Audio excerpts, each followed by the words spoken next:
Hi and welcome to Dr. Mix. Here we are today with a legend of a synthesizer, the Yamaha DX7. Basically, that was the first commercially successful digital synthesizer. It was released in 1983 and it took the music world by storm. So many artists were using this synth because it could produce brand new, fresh sounds, and there are countless 80s records that use just the DX7.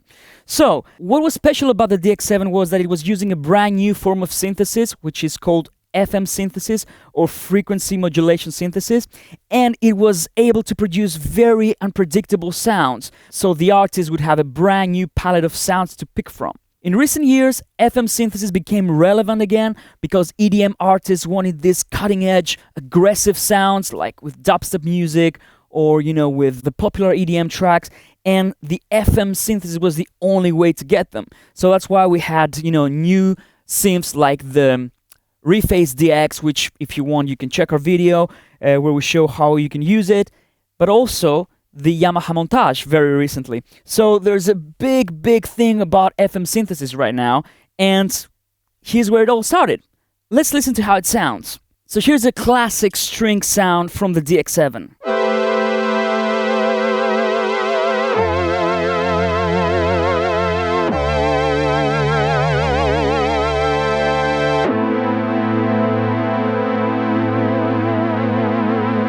And the great thing about the DX7 is you could change the algorithm straight away and come up with a completely different sound. For example, if I go to my algorithm right here and try and change it, see how many different variations I can have.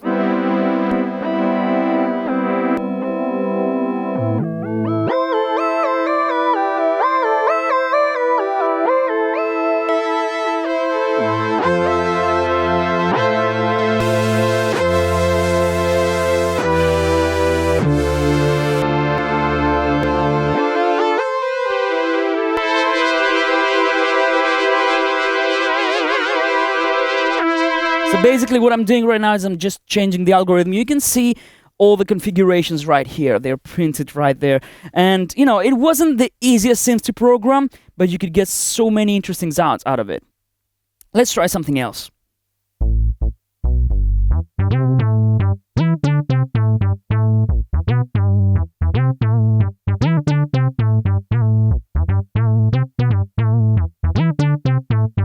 Very fluid sound.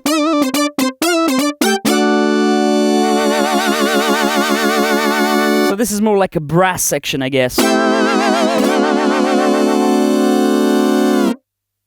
Let's try something else.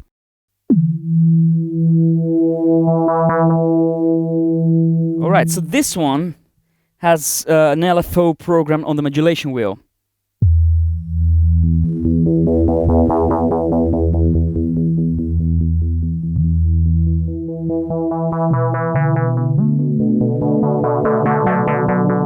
And you can hear the operators interacting with each other. The harder you drive them, the harsher the sound is.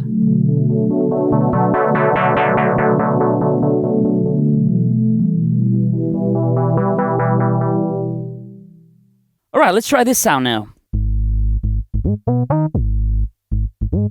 Let's see what happens if we change the algorithm. Ah, that's interesting.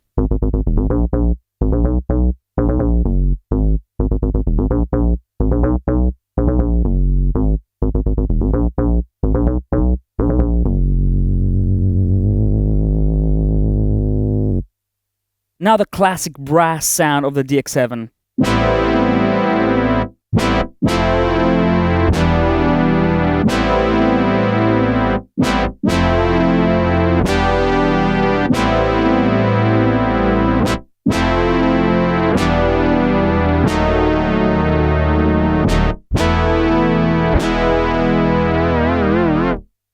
Again, a very typical sound from the DX7 that you might recognize from albums from the 80s.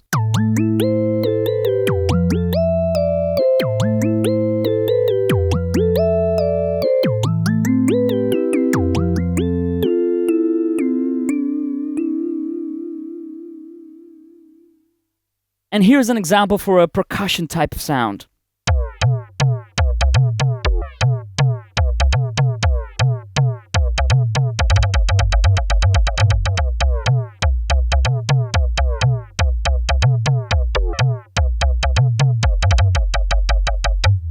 So there you go, guys. That was the legend called Yamaha DX7. If you want to watch more videos about synths, please don't forget to subscribe right here.